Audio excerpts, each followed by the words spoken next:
beleza? Tô aqui, Thales, Hilário, novamente, para a gente dar continuidade ao conteúdo de substâncias e misturas, tá?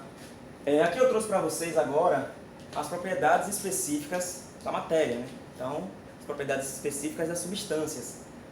E para a gente dar continuidade, relembrando de substâncias puras, compostas, simples, tá? Então agora vamos para algumas propriedades importantíssimas de lembrar aí. Propriedades específicas, como o nome já diz, é específico para cada matéria, para cada substância, tá? Então, eu utilizo essas propriedades para reconhecer qual substância que eu tenho ali, certo? Então, eu tenho dois recipientes com líquido viscoso, com líquido incolor, que eu não sei o que é em cada um, né? O que está em cada recipiente. Eu vou utilizar as propriedades específicas para descobrir, certo? Então, isso aqui é exclusivo para cada substância. Então, só aquela substância vai ter essa característica, só aquela que vai ter aquela outra característica, tá? Existem diversas propriedades específicas, tá, gente?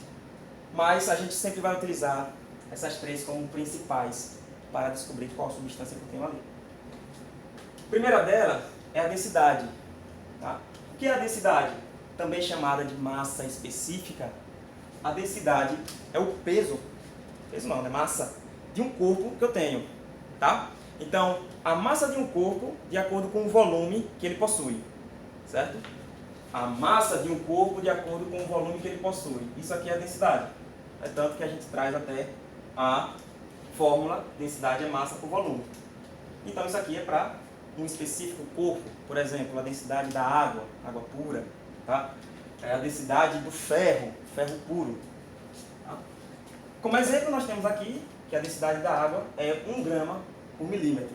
Lembrando que aqui a densidade, a gente sempre vai tratar massa em grama, e o volume ele pode ser dado tanto em centímetro cúbico como mililitro, já que essas unidades são equivalentes, tá? 1 centímetro cúbico é igual a 1 mililitro. Tá?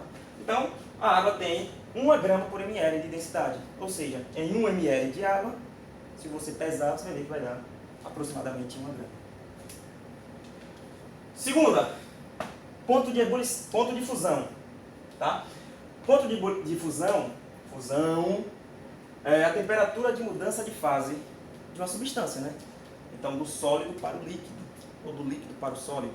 Tá? O ponto de fusão é essa mudança aí, sólido, líquido, sólido. É a mesma coisa. A água, por exemplo, ela apresenta um ponto de fusão de 0 graus Celsius. Ou seja, se eu tenho água líquida, quando eu chegar em 0 graus Celsius, ela vai começar a congelar. E se eu tenho água sólida, né, gelo, quando eu chegar em 0 graus Celsius, ele vai começar a derreter. Tá? Então, isso aqui é o ponto de transição.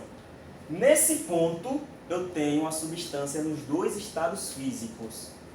Nos dois estados de transição, tá? Como é fusão, nesse ponto aqui eu vou ter água, tanto sólida quanto líquida.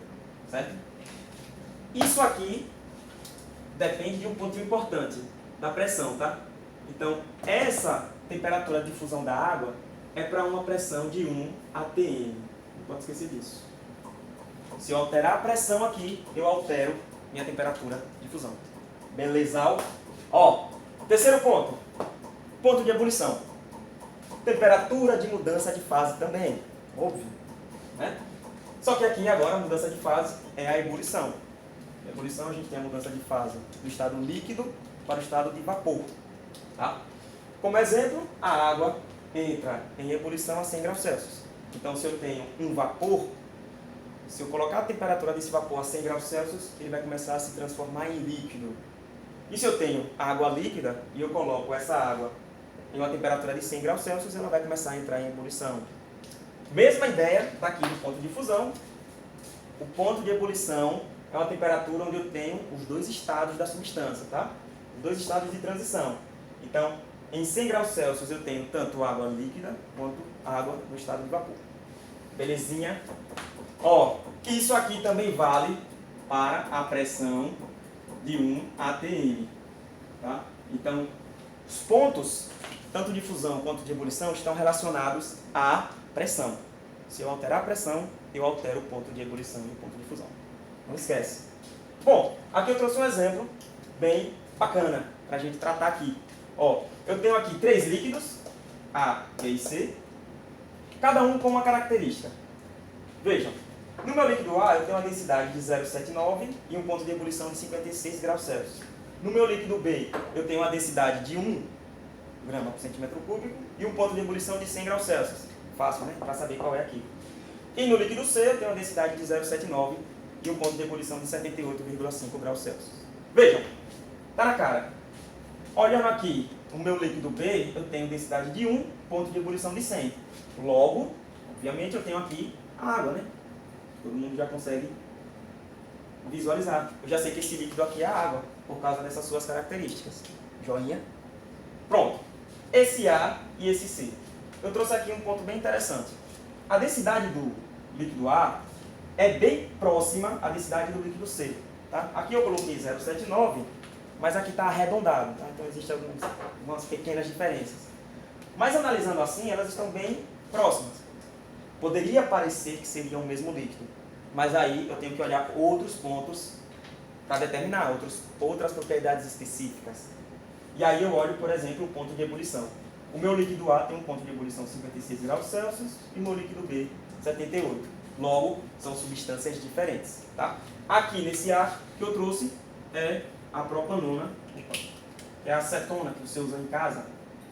Ela é um composto à base de propanona. Tá? E aqui o meu líquido C é o álcool etílico, ou o etanol, aquele que a gente utiliza nos carros, né, nos automóveis, combustível, etanol. Tá, gente? Então, aqui eu trouxe para vocês as propriedades específicas, né, as principais. A gente vai ver em outras aulas que essas propriedades aqui, ó, de ponto de fusão e ponto de ebulição, vão depender das ligações que os compostos fazem.